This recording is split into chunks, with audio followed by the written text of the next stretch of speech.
Hey, and welcome to this conversation today on the Awakening Her podcast, which is all about really stepping into the truth of who you are and who you're meant to be in all areas of life, whether it's health, wealth, relationships. And this is a show where a big part of the intention is to not have a filter and share authentically, remove the veil of different industries, what's going on in our world, so that we can be of, greatest service to anyone that's listening. So today I am excited because I have a good friend of mine, also past client, also badass human, just absolutely love her, Sarina Helen with us today, who is a burnout recovery coach.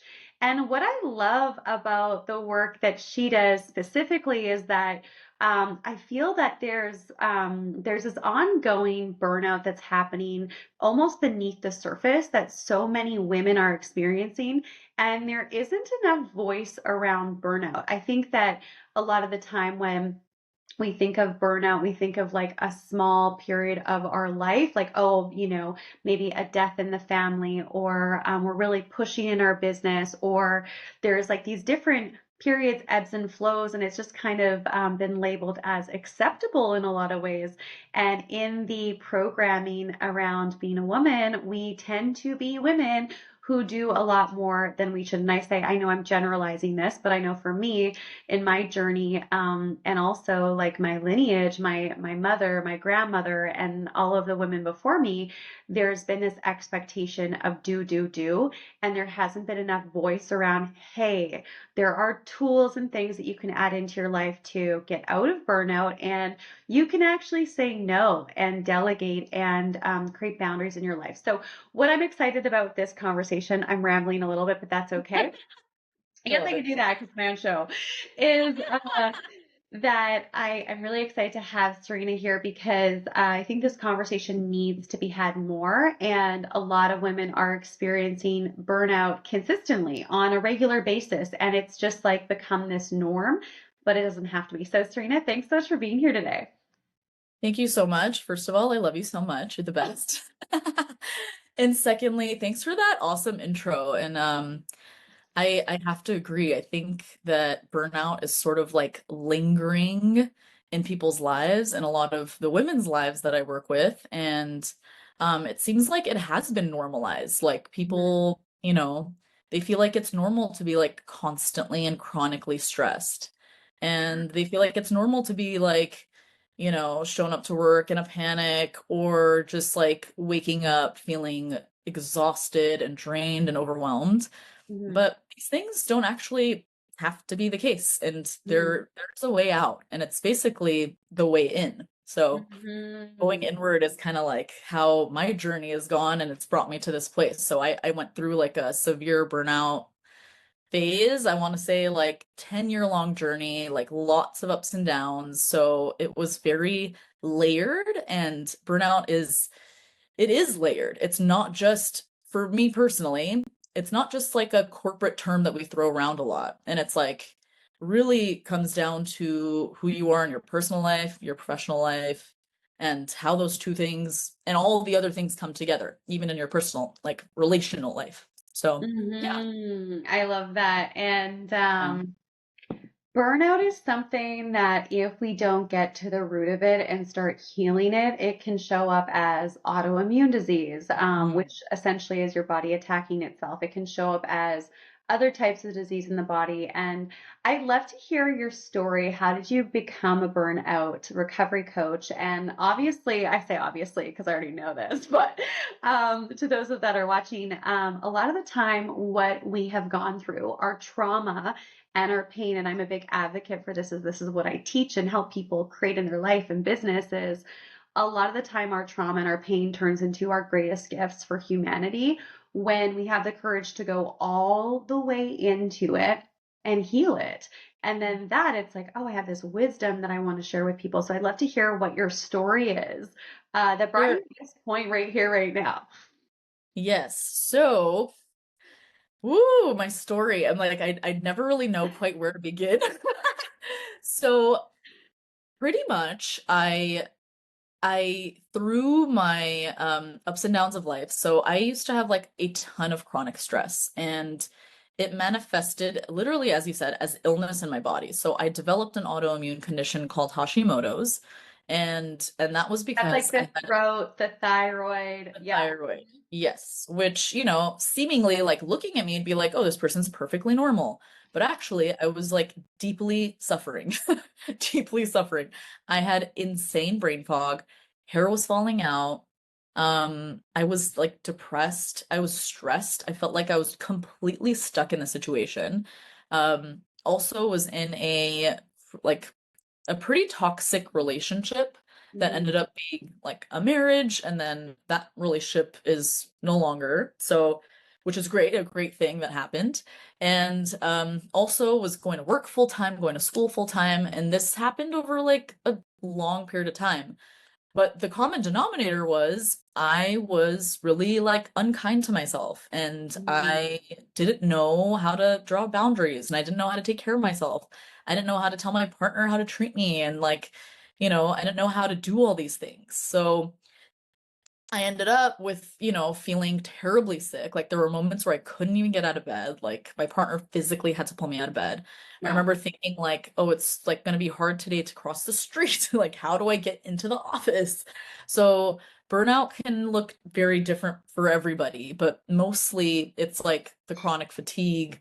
Literally like the term burnout, you're like burnt out. You have no energy. You don't have the energy to give. So I ended up realizing like, oh my gosh, if I don't change, like I might die or something. Like that was like the feeling. Yeah. Yeah. And I know you can relate to a lot of this. Like it felt like if I didn't do something in this very second, like all hell's gonna break loose in my life, or maybe I'm just not gonna get up. Like who knows? So I had to drastically change my life, and I ended up going on a solo travel adventure. That was part of the journey, and that was really cool and fun. And basically took a deep dive inward. I had to like really think about what happened in my life, how I got there. And then also, dove into, I became like a yoga teacher. I now teach yoga and meditation. I started like, doing all this stuff, diving into Ayurveda, hypnotherapy, um, EMDR, like anything you can possibly imagine, I dove into. And then I ended up realizing that our emotional state is literally what causes our physical state, and then vice versa. So it Oh, is cyclical, but what is really the core of it is how we feel on the inside and how we like what we carry in our emotional wounds and trauma. So yeah, I mean, I could talk about my story forever, but I think it's great. And I know many layers of your story because you spoke yes. at the Awakening Her Summit that we hosted a few months ago in Vancouver, and you're so funny. I'm And not being that funny right now, there's but some really good dating stories. Maybe we'll bring those up in the episode too, depending on where we're at. I yeah. just want to share a couple things that you mentioned, just so that we can like break this down a little bit. You mentioned tapping. So tapping is an emotional release technique, and then you mentioned EMDR, which is a technique or process where I believe I personally haven't done it. I use a different I use something called the trauma release that is more ancient wisdom that helps people clear and release different parts of trauma. But EMDR is used for trauma as well. So just wanted to give the listeners, in case anyone's listening right now and they're like, what's tapping? What's EMDR? Because meditation and yoga, they might get it, but if they're new to Right.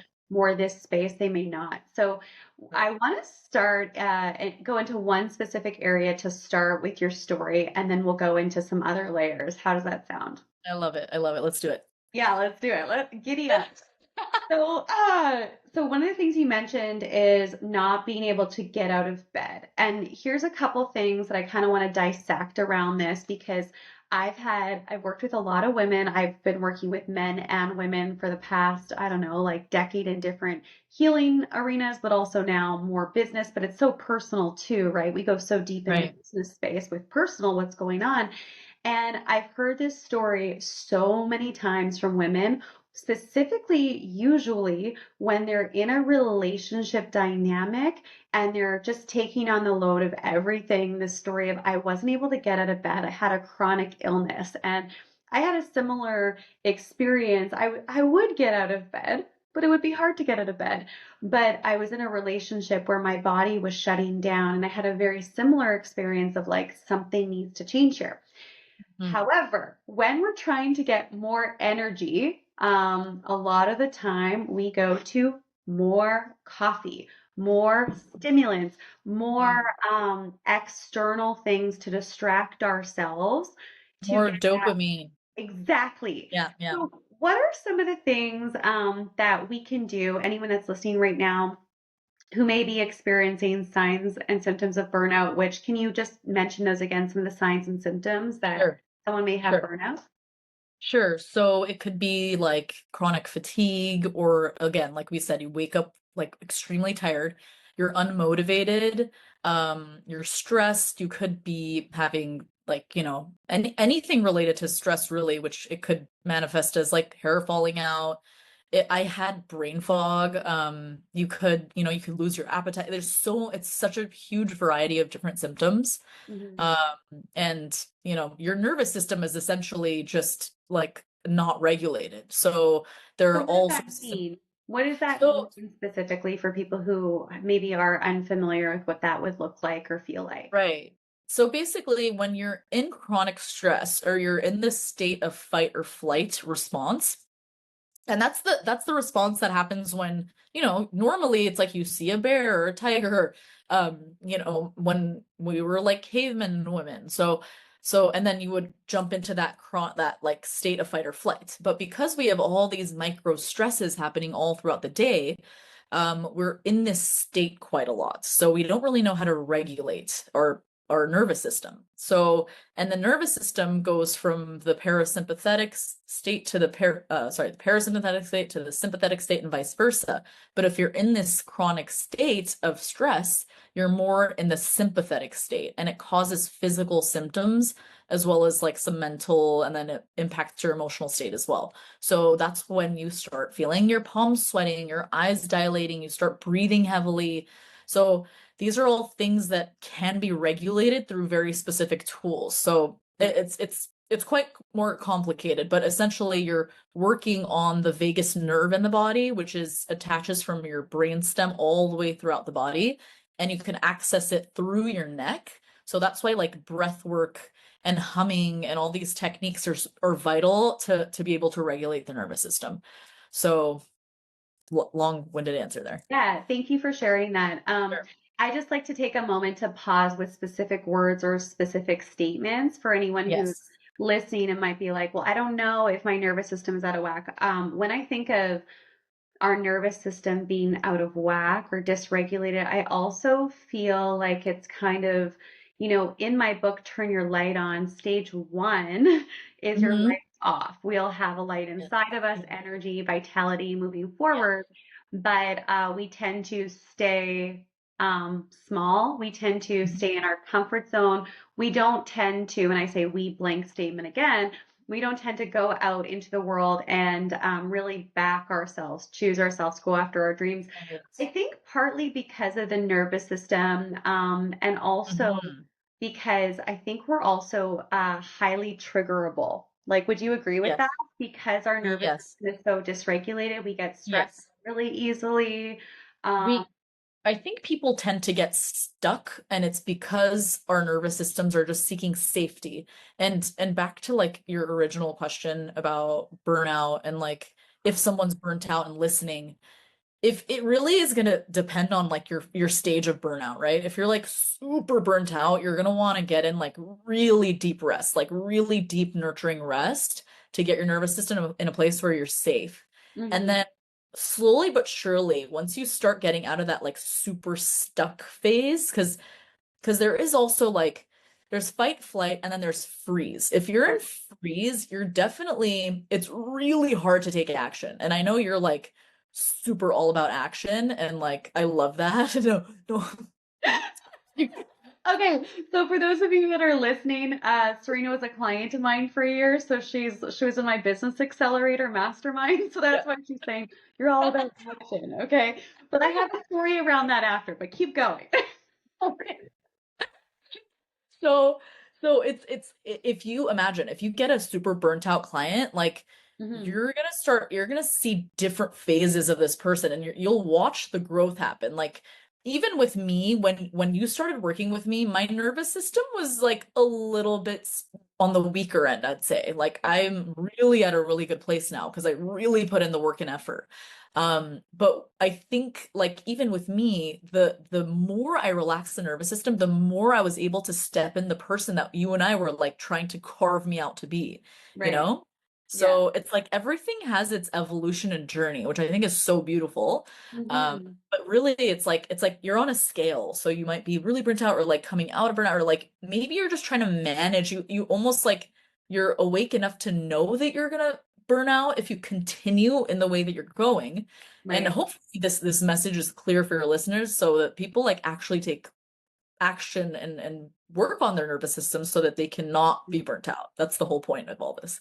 Yeah, totally. And it's so interesting because you're like, you're all about action. And I am, because And I love what it. I find is when you take action in your business and your life, Mm, you make progress. And the more progress you make, the calmer your nervous system is in a way, yes. because you're not Yes. thinking about all the lists of the things you need to do. Because Yes. what I find is brain fatigue. If I have a list, and I know I'm going a little business on people here right now, and that's not what this episode is Love for, it. but Bring it we're just on. gonna flip it into the episode. Is I that love it. when I can take a step every day towards something I'm working on, even if I'm not feeling it, which I think is, Mm, we can feel things and hmm. still take some action. Yes. And that's when it's like, oh, I trust myself. I can take that off my Mm, plate. But I think where burnout can happen even more, especially in business containers, is when we're like, we have to take all the action right now and day in and day out. The list is getting longer of whatever it is you're supposed to do. yes. You're not moving it forward. But it's interesting, Sarina, because a few years ago I worked with a coach, a business Mm, coach specifically to scale my business. And she's like, I want you to do less. And I was mm, like, I want to do I more. love it. I want to, all these things that happened this last year in my business, I wanted to happen a few years ago. She's like, I Yeah. want you to chill out. I want you to do less. I only want you to work 2 hours a day. And what happened was my self care was top priority in my fun, Mm, and business wasn't. And as a result of that, when I was doing business mm. actions to grow, those actions were so much more effective. And my cup Wow. was so full. I So it's love it. like, That's literally the key. You just said it right there. yeah. It makes so much sense. It's like if you're not like filling your own cup, if you're not refueling, then Mhm. how are you supposed to be like this like person that you're imagining in your head who's like, you know, podcaster or public speaker, or even anything, really anything, like showing up to work, being a corporate badass, whatever it is. But Right. if you're not there, like how do you expect yourself to show up? So that's like a very clear and perfect message. Totally. Thousand. And it was such a game changer in my business and how I operate now. And I also like what I teach is like you're doing these things so that you have more freedom and more time, because when you're successful, when you're at a certain level, you shouldn't be burning out because you have the systems and stuff in place. So I feel like business systems and strategies help relieve burnout, but also Yes. you're hyper stressed, hyper triggered, and you can't take little steps to move things forward. That can also mentally be a mental exhaustion. At least that's how Yes. I perceive it in others. So shifting Yes. gears a little bit, like what are some of the tangible things that people can do? I'll mention one. Coffee for me when I'm in go season, like this last year, I spoke on so many stages and it was great, but also it was a lot. It was Yeah. a lot of events, a lot of people, a lot of things happening all at once, which was Yeah. fun.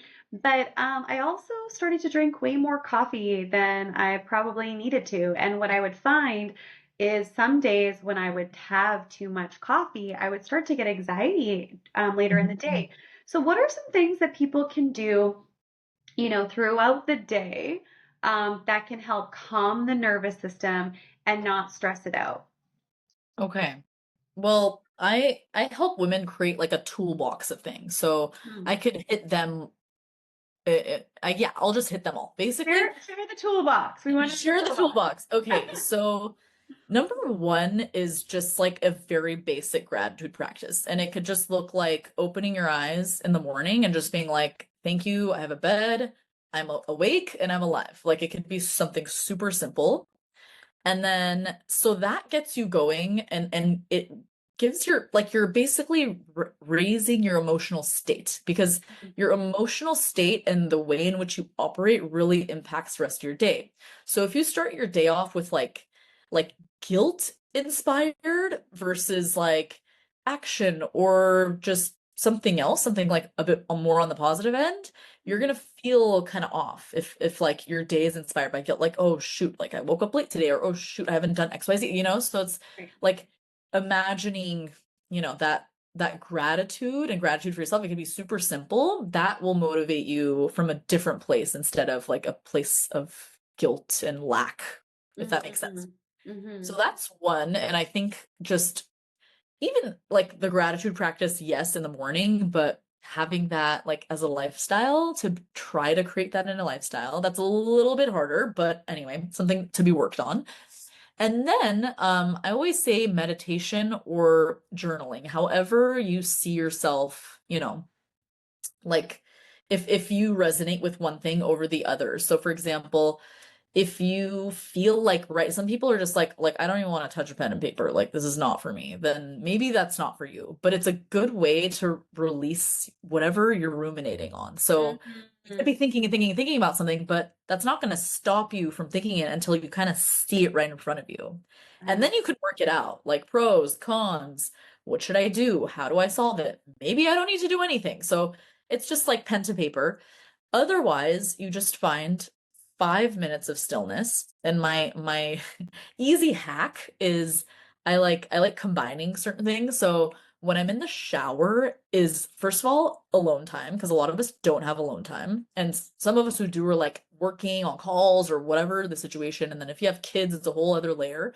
But in the shower, hopefully you're alone. Hopefully there are no like kids in the bathroom, but just try to be alone. And that's your moment all to yourself where you can just have a moment of peace and stillness. You might even have your gratitude moment there. You might even like have an aha moment there. It's just to like incorporate just some moment, like it's like a meditative moment and just be mindful of what's going on. Maybe just feel the water on your body, anything really, but that my showers are like sacred. And it doesn't have to be long, it can be 5 minutes. And so many more. I have another big one, which Yeah. we talked about, which is EFT. I know it's emotional freedom technique, also known as tapping. And basically you tap on meridian points on your body, and this is what I teach in my program. Essentially you combine that with affirmations. So even Mm-hmm. if you have a moment to yourself, you could tap through the different meridian points. We could do that if you want. Yeah, let's do it. Let's do You it. want to do it? Let's do it. Let's chat. If you're listening and you're driving, don't do this. But if you are not operating a motor vehicle, you can do this. Okay, let's do a tappity tap tap.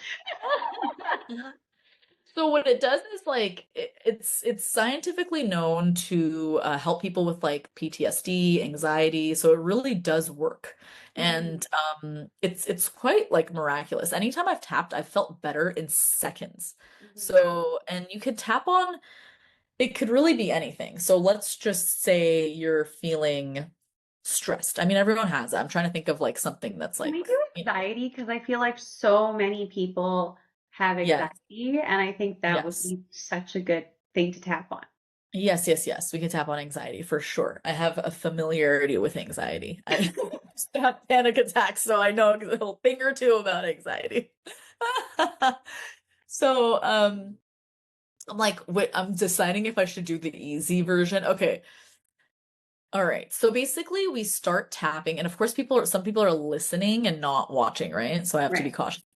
So you'll tap on the side of your hand. Just it could be like the tips of your fingers. It could also just be like just the hand, like a gentle tap. It doesn't have to be extreme.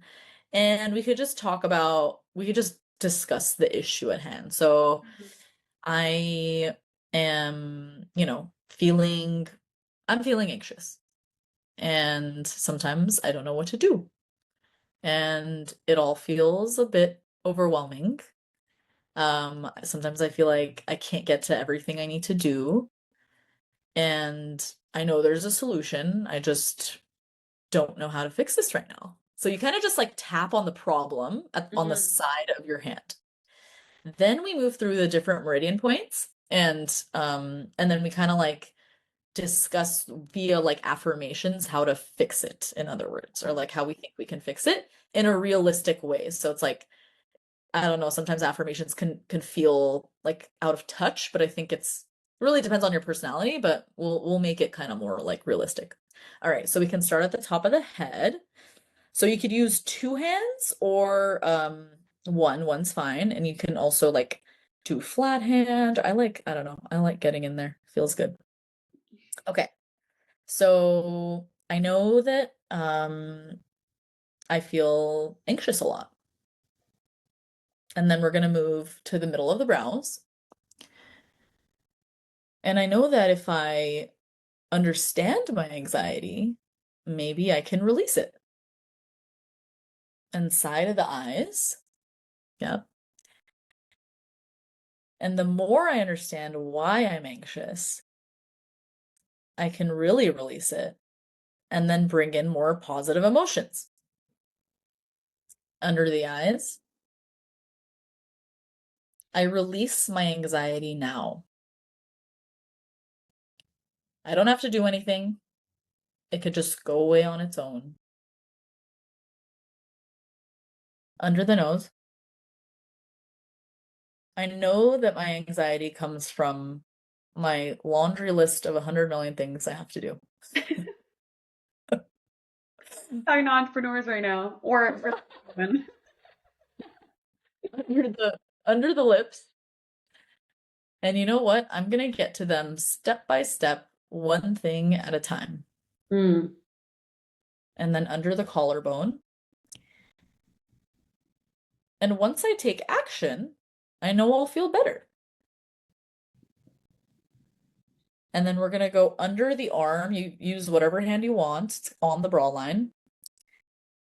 And actually, I'm starting to feel better right now. Right now. Right now. And then on the wrists, you can just tap the wrists together. Yeah. Tap the wrists together.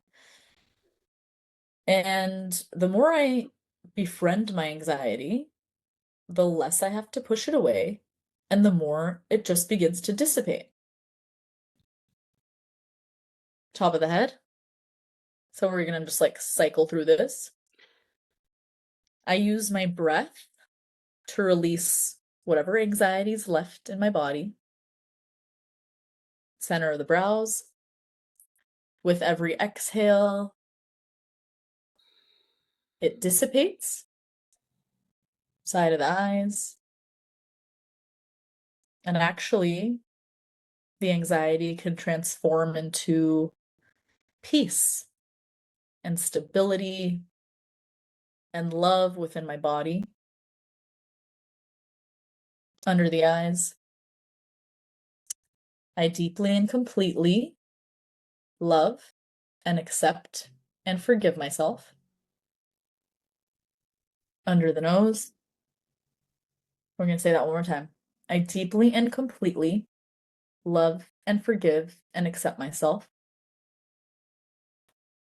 Under the lips.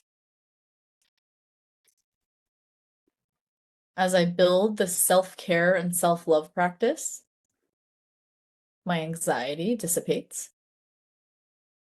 Collarbones.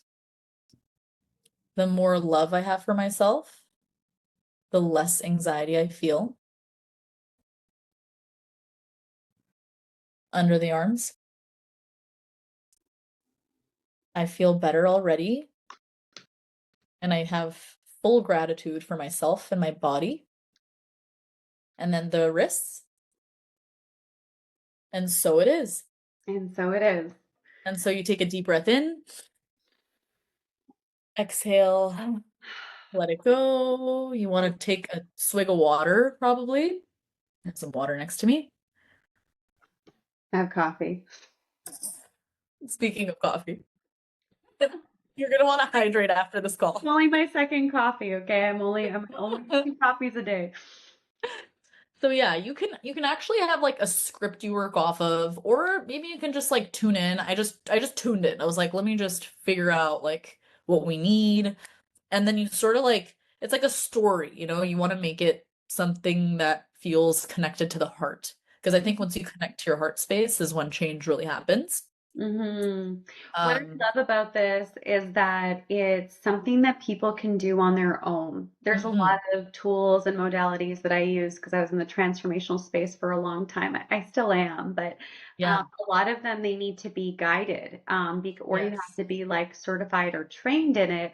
Otherwise, you could do it wrong or it won't be effective. Right. So what I really like about what you just did and is that people can start to do this on their own in their own time with their own challenges and move through some of those emotional layers so that they can have more freedom. And I do feel like when we are not clearing our emotions, that also Yes. leads to burnout because our organs are Yes. working too hard. And one of the things that I learned years and years ago when I studied with my first shaman was the language of the soul. And when we haven't processed our emotions, they use a lot of energy and they are connected to burnout and dis-ease. So I love that you just did that. Thank you. Yeah, you're welcome. It was so Yeah. fun. I Yeah. feel And so, super relaxed. It's also good for the nervous system, like we were just saying. mhm. So thank you. So that's a practical tool. Yeah. So anyone who's watching this on YouTube, I'd love to hear how that landed for you, what you noticed. I'd love to hear from you on that. So shifting gears a little bit, we talked a little bit about energy, what we can do, what we can shift. One of the things that I do when I have a lot going on or if I am feeling anxious is Mhm. I swap out my coffee for water in Yes. the morning, and I'll have a glass of water first thing in the morning before I have coffee, and I find it makes a huge difference. Anything else that Yes. you would like to share before I have some more questions for you? Yeah, I mean, okay, so again, it really depends on where you're at. If you're waking up like high anxiety, I would say like heck no on the coffee. But I Mhm, also understand that if you're super burnt out, first of all, you're probably anxious, but you're also probably like you have brain fog. So what I mhm, usually do is I focus on matcha instead of coffee. And matcha also has like L-theanine in it, so you don't get the crazy crash, and it's also good for regulating the nervous system too. So, but you still get the like the punch, you get the kick. So I recommend like getting your own like little matcha kit, doing it at home. Lot like matcha lattes are super expensive. You could, of course, you could buy them, but do it at home. And then otherwise, I would say if you really need a little caffeine, half caff or like only a single shot one time in the morning to get you going. But try your best to like lay off of caffeine for a little while. It does kick your hormones out of gear. It's really like not that good for you, but it does have its benefits too. Like I still do my half calves when I can, and then I do matcha if I'm like out at a cafe. So yeah, that's like I think the best. But if you're super anxious, I also recommend things like ashwagandha. So there's certain like supplements that you could take too. Gosh, I don't know what can I Ooh, remember which Ortho one. Adapt. There's Oh, a brand, I think it's like EON or something. I don't know the exact, I had it, I don't okay. have it anymore, but it's called Yes. Ortho Adapt. If I'm Okay. ever going through a stressful period or an overwhelmed Yes. period, Yes. I'm just like, I take a couple of those, and I think ashwagandha is in that as well. Yes, yes. The one I was taking had like lemon balm, ginseng, um, um, and ashwagandha, and I think there was one other thing in it. But basically, it's like to get your mind alert, but then to also calm you. So it's doing like a double thing. So Mhm. there are supplements, so you don't have to like rely on caffeine, So there are options. There are options for your listeners. Great. So one of the things I just want to share one more piece or a couple more things that I do that I find super helpful for me. It might not work for everyone. And I think this is one of those things where it's like if you can make one change and notice the shift and then add another piece into it. But one thing that's been really powerful for me for stress and also just having energy is exercising 5 days a week, like non-negotiable. But of Mhm. course, Yeah. depending on where you're at, your level of Yeah. burnout, and all those things that might not resonate with you, but exercising 5 days a week has been a game changer. And then also castor pack oil on Mhm. my liver one Mhm. night a week. I Mhm. notice a huge difference with my energy. I love it. I love it. Yeah, I wish I could do God, the castor pack things. I don't do once a week, maybe once every other week, but Yeah. I want to like do them way more often. They basically Mm, just help you detoxify the liver, and it's good to detox. Like we have so many chemicals just like in the body. So mm, it's, sweating, right? So you do that through working out or like a sauna, infrared lights too, that helps too.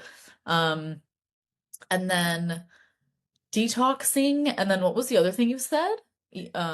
Exercising. I said exercising Yes. and then castor pack oils and then Yes. also the Ortho Adapt supplement that I take is Right, right. incredible. And with exercise, I just recommend if let's say you are feeling super exhausted and burnt out, start with going on like a nice walk, like a solid walk. You get sunshine, it's free, walking is free. It's like the best medicine. And Mhm, then otherwise, like yoga classes for people who are burnt out and mhm, Pilates and stuff like think like low impact, but you're still like using your body as weight, you're still building muscle. And then once you get to like a better place, you can start doing more like weight training and like the stuff to like build muscle or like the high impact stuff like whatever the high beautiful. intensity interval hit workouts. But yeah, I walk a lot and I do a lot of yoga, a lot of Pilates, so yeah. Walks are really nice. So there's three different types of burnout that you shared at the Awakening Her Summit, and I love these because I feel like there's again, I don't feel like burnout is being talked about enough. There are people talking about it, but Yeah. not enough. And what I really love about this conversation around the three different types is really categorizing maybe what type of burnout you're experiencing and what you may need to start to resolve that burnout and heal. So, can you share what those three are? And then we can just take a moment to dissect it a little bit. Yeah, sure.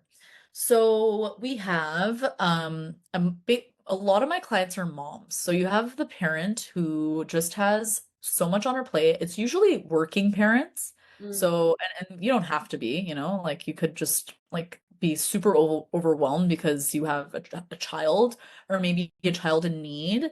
And essentially you're just giving and giving and giving, and there just isn't enough of giving to yourself, and you're putting your children and your husband or your whoever, your partner, before your very needs. So it's not about like I always talk about like self-care and and it being like not selfish, right? Because I think we feel like, oh, if we give to us, then oh my gosh, we're gonna look bad, or it's gonna make a like, right? It's like it's gonna be the end of the world. I'm gonna be this like evil mother or father or whatever you are. And but the reality is, when you're good, then you can actually be like so much better for your family. And on top of that, if someone else, like your family members, want you to be good. So if you're sick, your family is going to be sad. Like, right? It's like it impacts everybody. Everyone wants everyone to be good. So if you really think about it, you'd make a better impact on your children if they see you taking care of yourself, and then they'll go off and do that on their own. So that's archetype number one. It's the parent. it's like the Um, burnt out parent who's putting everyone above yes, that, themselves. And so yes. here's the thing, this is what I hear a lot from women Mhm. and mothers, and I don't believe it's true. And I'm not a mother, so I'm not in that arena fully. So I can't speak, oh, this is, I haven't had a child yet, I've got some cats. Yes. But I don't have time. I would if I could. So what do you have to say to the mamas out there or whoever who's like, yeah, that sounds great, Sarina, but like throw a few kids in the mix and see how it is for you. What would you say to someone who's like, I don't have time for that, and that's just not a reality? What would you say to help them move Yeah. through potentially that limiting belief? Yeah. I would say check your screen time. Mm, That is a dead giveaway of where your time is going. It might be while you're working, I understand, or like while you're taking care of the kids, but that should be just like enough proof for you to say, I have 30 minutes in my day for myself. And I just, it, most of my clients just have trouble standing up for themselves. They just need to have a simple conversation with their partner or their, it could be even somebody like their parent who is taking care of the kids, just to say like, hey, I'd really appreciate it if you just babysit for like 30 minutes on this day and this day and this day, or like an hour. I'm gonna go to the gym. Or you go to the gym and you find like a daycare situation there. So I've coached a few parents with multiple jobs, and like some were single parents. So if they can do it, anybody can do it. If that person can find the time and the motivation and energy to figure out how to get like the self-care that they need, mhm, then anybody on this planet could do it. So they're actually have inspired me. I'm like, wow, it's really like remarkable how mhm. little time they have and how they decided to just do it. It's really just a decision. You have to, Yeah. it's like self-love, right? You make the decision for you. Hmm. And it's just a transference of where you're spending your time. So I love that you're like, check your screen time because it's easy maybe at the end of the day to be like, oh, I'm just going to watch a show on Netflix or oh, I'm just going to Right. scroll and watch a bunch of videos. Whereas it's like, oh, maybe during that time I could do a little meditation. And then what I loved that you shared as well, Serena, is that just asking, Mm. if you have a belief system that you have to carry the load all the time and that no Yeah. one's there for you, but you haven't asked for support, Mhm. then that can create a lot of challenges. So that's really about using your voice and asking Yes. for support. And that's so big. Mhm. It's big. It's a big one. It's really hard for people to do that part. It's crazy. It's like, it's also that plays into the other archetypes too, asking for help. Yeah. So what's the next archetype? Okay, so we have basically two left. So the second one is the essentially the person like the badass CEO, executive. I mean, you don't have to be an executive. You can have a job. I was burnt out working at a nonprofit, you guys. So like, let me be honest, it could really happen anywhere. But you're just a badass and you want to do really well in your job, and sometimes the output is just really intense, and or sometimes you have a really terrible boss who's like breathing down your neck and like nothing is ever good enough for this person, so then you transfer that energy on yourself. But it can be like the environment and also in combination the pressure you put on yourself. So it's the two of those mended together for the second archetype. And so I'm just going to take a pause here. So hands Yeah. up, pause. Is your computer okay? Because you're glitching a little bit. Do you need to plug your computer in? No. Oh, weird. You're just like freezing a little bit, so I wasn't sure. Oh, weird. I didn't, it wasn't happening on my end. Is it still happening? No, it was just your face was like distorted a little bit, so I wasn't sure if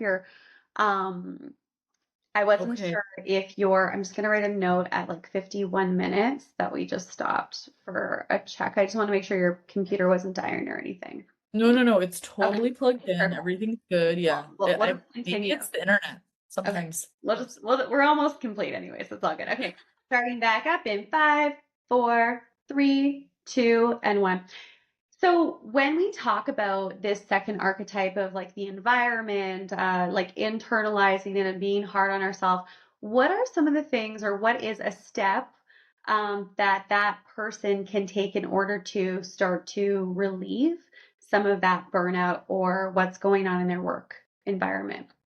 Yeah, so a lot of the tools that we've been talking about are critical in helping these people, but also some of them are like severely burnt out, and it's even hard to go to work. So it's, again, we're talking about like a scale of different types of people. If you're really bad, it is okay to try to take a sabbatical, but you have to work that out with your employer. So sometimes a month off is what is needed for you to be healthy. Because if it's super impacting your health, then something needs to change. Something needs to change drastically. So that's a conversation you have to have with your employer. It's going to be very awkward. You're going to feel very vulnerable, because I think people fear job loss. And I've seen employers do the craziest things. Like they have fired people, laid people off. Like you see it all. But you kind of have to take a little bit of a risk for yourself and like have trust and believe. So a break is necessary. And then otherwise, if you're at work and you're just like not feeling great, all the tools that I talked about, you have to set up your routine, make sure you get in that, like, you energize before you go into these environments, and just make sure that like you're filling your cup. It's a very small and practical thing to do, but it'll help sustain you, so that when you come home from work, you're not just like lying down and like, I don't know, binging Netflix, or, sometimes binging Netflix feels good, but but to be like, just feel okay. Like you shouldn't feel super exhausted after a day of work, right? You want to feel like, hey, maybe you can hang out with a friend, or maybe you can, like, I don't know, go to the gym or do whatever you need to do. So um, Mm-hmm. it really depends on where you're at, but like, think deep rest for people who are really in need, and then also just to like little steps to get you to a place where you're energized. And then there are corporate environments. We could really get into the details of this, where you might have to like switch departments. Like I've worked with people and just told them, like, new job, new department, get out of this toxic work environment. And like, you could have conversations with your boss who might be breathing down your neck, right? Mm-hmm. Could stand up for yourself. You could, just be like, use your voice, as you said, like Mm-hmm. to draw a boundary or do whatever you need. So Yeah. boundary work is a whole separate podcast episode, I think. But Oh, totally. I was gonna say boundaries are so important. And then also, even as an entrepreneur, a couple years ago, yeah, it was a couple years ago, I took a few months off. And I was feeling just really disconnected from my business. I was like, I don't know if I want to coach anymore, or I don't know if I want to like help people anymore, which is wild because, well, you know me, and people that have worked with me would be like, what are yeah. you talking about? Yeah. But what it was I had a person in my environment, not business related, who was projecting a lot of stuff on me. And at first I kind of had my guard up with them, a little like boundaries. And then I was like, oh, they're harmless. But every time I would see them, they were just projecting a lot of stuff on me. And I didn't realize that it was impacting how I was feeling about myself. And just, Mm, I didn't realize the impact. And then also, right. I had, for any coaches or business owners that are listening right now, I had a client from hell who Mm, was just like draining my energy. And for me in general, I always see people's full potential and where they can be. I think that's what makes me a great coach. mm, But I was like, oh, they're just going through a phase. And then there was like all of these pieces where I was like, this is like leaking so much of my energy that I had to fire my client. And it was a high paying client. I had to let them go. And then I had this realization about that person in community. And I was like, if I see that person again, I'm going to tell them, I'm going to have a boundary like, hey, I'm not available for these conversations. They're impacting me in a negative way. And as soon as I realized that and I fired the client, which I've only done maybe a couple times in my whole career, because I'm pretty selective of who I work good with, for you.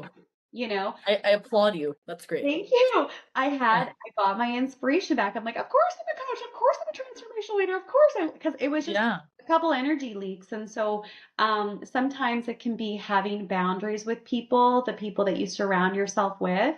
Are they lifting you up? Are they draining you? And then also, if you are a business owner, which a lot of listeners are entrepreneurs, it's like sometimes it can be a client.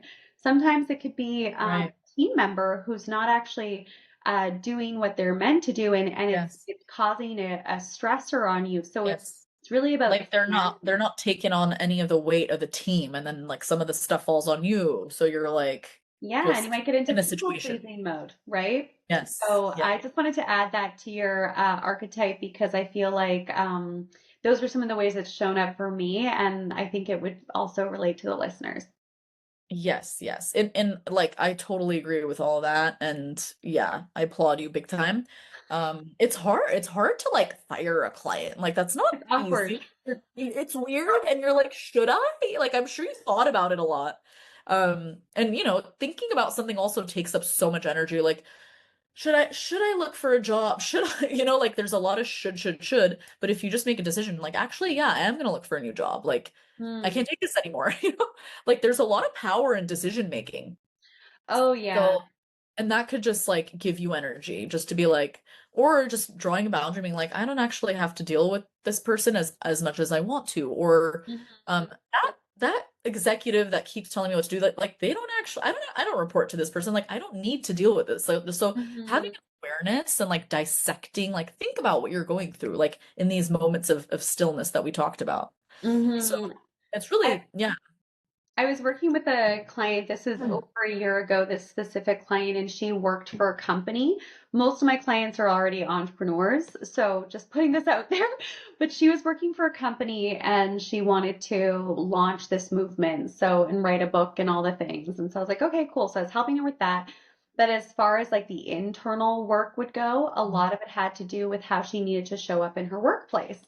And it was an interesting dynamic, similar to what you were experiencing. Her boss was putting a ton of pressure on her to do all these things because that person's boss was not happy with her performance. So it was kind of coming down the line. And part of our work together was getting her to say, you know what, I'm more than happy to support you with these additional projects, which are kind of out of her scope of what she has to do. And in order to do that, you need to give these projects to me at the beginning of the week, not on Friday, because at Mm. 5 o'clock, I'm out. Mhm. And she started doing it, and her boss started making shifts. It was uncomfortable, but things started shifting for her. And so it's like, I think it's really important, whether you're an entrepreneur or you're working for a company, to have those boundaries and those conversations because a lot of this stress that is put on us can Mhm. actually be shifted. So I love this conversation. Yes, yes. And Yeah. to like expect an uncomfortable. Like it's kind of going to be uncomfortable, or Yeah. expect pushback and be ready for the pushback so that you can like support yourself, and like at least the one thing that could come out of it at a bare minimum is you stood up for yourself, and there's a lot of power in that. Yeah. And then you can make decisions after these really important conversations. Hmm. And so what is the third archetype? The third archetype is the person in a toxic relationship or partnership. Mm. I have some experience in this. And this person, it's because, burnout, again, it's like very corporate, but if you really think about it, it is burnout, and how you feel is enmeshed with your personal life. And if you have a partnership and it could be super low key, toxic behavior happening, but if you're super unhappy in a partnership, first of all, you're not showing up at work feeling good. You're like unmotivated to do a lot of things. You're likely depressed, and you kind of don't know how to get out of the situation. It can be confusing. Again, you have to stand up for yourself. You have to have these conversations. Boundaries need to be expressed. So lots of things within the relationship department, and every story is so different. It's hard to say exactly how, but in my relationship, I said this at the Awakening Her Summit. Basically, I had to be everything for this person, and I didn't understand that that was what was happening. I had to be, not only was I a wife, I was also a mother, a father, a brother, a sister. Like and for like to be all of these roles for one person was the most exhausting thing I have ever experienced. And I would attribute most of my burnout to that, but you never know, really. Can you I'd break say, that down a little bit though? Like, yeah, just because you went through that so quickly, you said a mother, a right. father.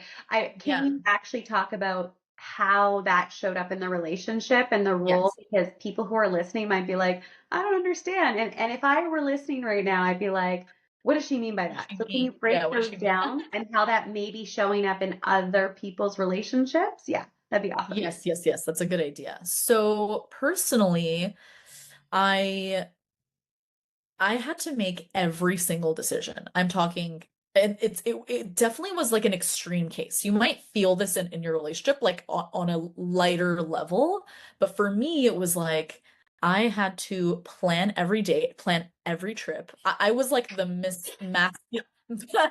Deidre just did a head slap. You didn't see that if you're just listening, but there was a head slap. Forehead slap. Oh no. Forehead slap. Not like a face slap, a forehead slap. But anyway, so I had to plan everything. And I was like lifting the relationship up. I was the reason the relationship existed. I would even help with like the dumbest decisions, like what What do we're you eating mean for you were the reason lunch. the relationship existed? Like, what does that mean? It means that like if I weren't pulling the weight, it would just die. Like it wouldn't be the relationship wouldn't have soul, it wouldn't have energy, it wouldn't have like fun, it wouldn't have life. So we were just like polar opposites. I was extremely social. He was extremely like lone wolf, not social, Right. introverted. I like can be introverted, but I'm mostly I'd say leaning extroverts, depending on my mood, I guess. But anyway, polar opposites. So I felt the entire time like I wasn't seen, I wasn't heard. Any conversation would just kind of like filter away. It wasn't resolved. I didn't ever feel like, oh, like now we resolve this in the next conversation's a little better. Like, no, every conversation, it was the same, same, same.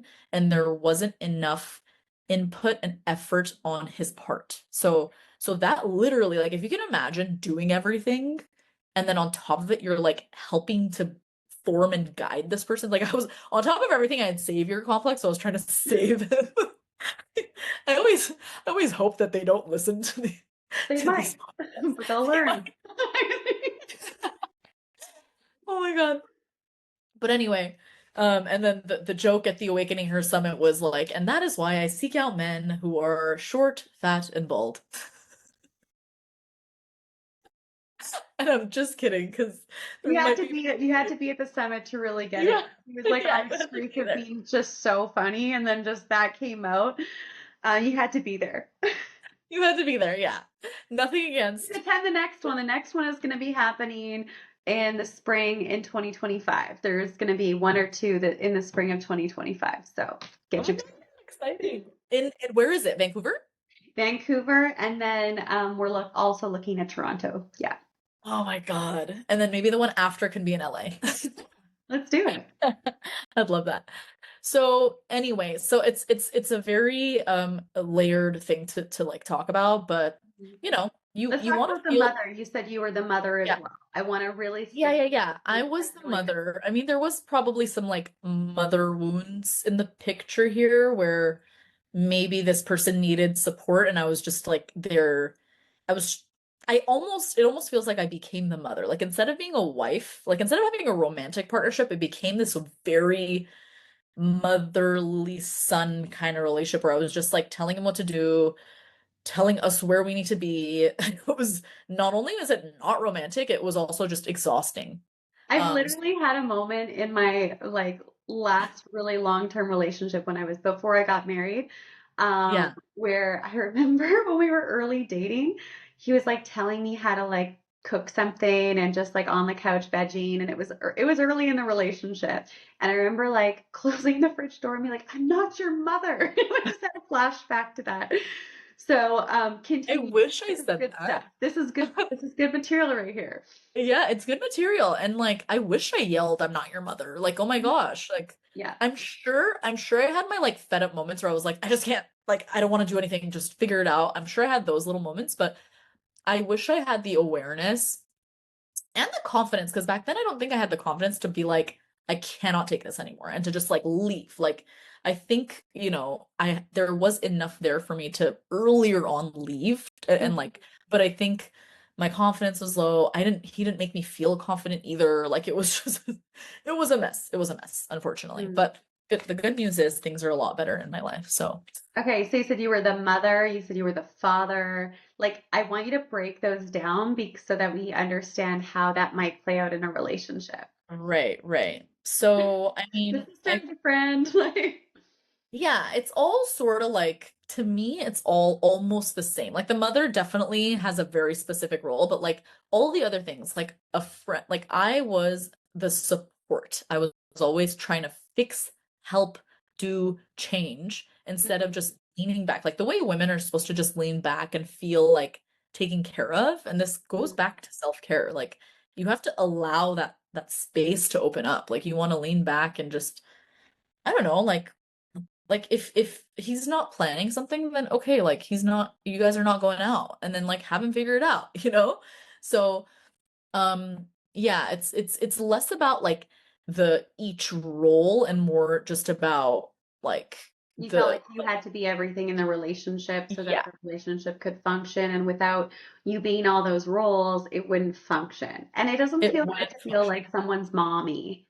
Yeah, yeah, yeah, yeah. Yeah. Yeah, exactly. And it's not, let's put it this way, it's not sexy. It's not No, hot. no. Period. Talk about like killing a marriage, like that would kill it. So Mhm. don't be the mommy. Don't ever. But I feel like, so if we break this down a little bit more, a lot of men end up with women that are just like their mom and in some Mhm. ways want them to replace that role. And I Mhm. forget who it was. It might have been Gabor Mate. I could be wrong, Okay. but I think it was Gabor Mate that was talking about this. Men subconsciously put their woman, when they get married or settle down, into that category. And then it's like, well, why doesn't she want to have sex anymore? Where's the polarity? Where's the this? Where's Right. the that? I didn't listen to the full conversation, but I did get a snippet of it. And I was like, that's so interesting. So, as Mhm. women, we have to consciously make sure we're not getting into those roles and Yes. just be aware of it because I feel like it's kind of become this normal thing that happens. And then couples are not happy because stagnation, not feeling appreciated, all of the Mhm. pieces. It doesn't mean that women don't want to be in traditional roles. Like for me, I don't Mhm. mind being in a traditional role in a lot of ways, but I don't want to be the mother. Do you know what I mean? So I think Yes. there's like Yes. subtleties to it. Yes, there are subtleties. And I think Yeah. like, I mean, I always think about like just like a super specific example. Like as a woman, as a wife, as a partner, I do not want to tell you what to do. Period. I don't want to tell you to take out the trash. You as a man, you should know what your job is. You should know. And like so this is something that I refuse. I refuse to do moving forward is to tell them what to do. I just Right. want them to and it's okay like to like talk about stuff, right? It's like establishing roles, but I am not going to remind you because all those little things end up building like resentment. They're like, why is she telling me what to do? And you're like, well, shouldn't you be doing it in the first place? But anyway, it's like setting yourself up in a way where you're not put in that position. So like Mhm. I would never be in a partnership like that, like Yeah. period. So it's Yeah. just yeah. And then it's okay to communicate these things earlier on. And then the guy's like, whoa, she's serious.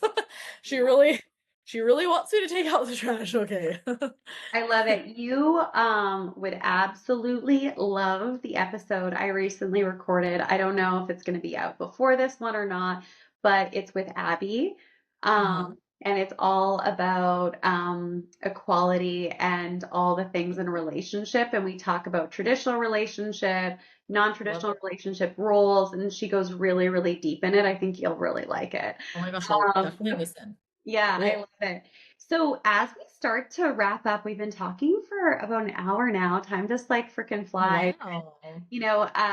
Serena, like anytime we talk, we just have so much to talk about. But this could be an easy 2 hour conversation, for the most part.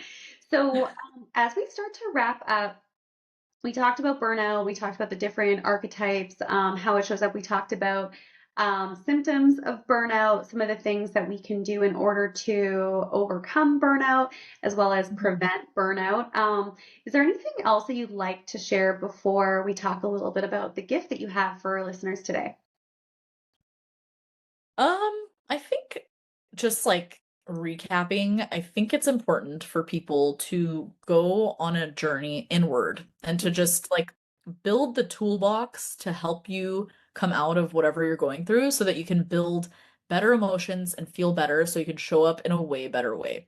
So like, it's about like the awareness and then also the emotional processing piece and then also to like reclaim the joy and the vitality that you've lost. So it's Mhm. it's definitely a process, and that's kind of what I teach in my coaching program. So yeah, that's that. I would say the way out is the way inward. Mhm. And if you're looking for more support, anyone who's listening that's experiencing burnout, definitely get in touch with Sarina. Her information is below in the links listed below in the comments for the show. And so, Sarina, I know you have a gift for our listeners today, so tell us a little bit about it. And again, the link is also below for this for anyone to get access to it. Yeah, so it's actually a part of the program that I offer, and it's called the Vitality Detox Guide. Love it. And it's like what you can do physically to eliminate certain like toxins out of the body and things that you don't normally see or find, or sometimes this information is really confusing. So I've digested it, put it in like a simple, I think it's a 2-page document. And yeah, it's like really, really valuable information. I'd say even like D, you should look at it too. Oh, I was It's pretty actually cool. thinking, I was like, I want to download this. Like, it's that time of year where I'm like, I need to do like some sort of detox, and so this is perfect. So thanks so Amazing. much for being here. I'd love to have you back in the community at some point. Maybe it's the next Awakening Her Summit or another I love it. podcast episode. Thank you so much for sharing your wisdom on burnout. Oh my God, thank you so much. You are the best. I love you so much. Also, you're the best coach ever. So thank you for everything. I love you so much. Confess my love at the end of this. I'll take it. I'll take it. And so, for anyone who's listening right now, if you enjoyed today's episode, please go ahead and share it with someone that you know that you may be seeing that they might be in one of those three archetypes of burnout. Go ahead and download Serena's free gift. Check out her course if you are someone that's experiencing burnout and you're wanting to overcome it. She's amazing at what she does. And I love the tapping that we just did too. And if you are enjoying this podcast so far, we'd really appreciate it if you could leave us a review on whatever platform you're listening to. And what you can do is, after you write a review talking about how awesome the conversations have been, all the value you're getting, if you take a snapshot photo of it and you email it to us at hello@radicallyaligned.com, I will send you a copy of my book, Turn Your Light On, and I'll also put you in a draw to win a $2,000 prize, one of my courses that you can get access to for free. And I will be doing this draw once a month for a lucky winner. So again, thank you for listening to the Awakening Her podcast, and can't wait to chat with you in the upcoming episode.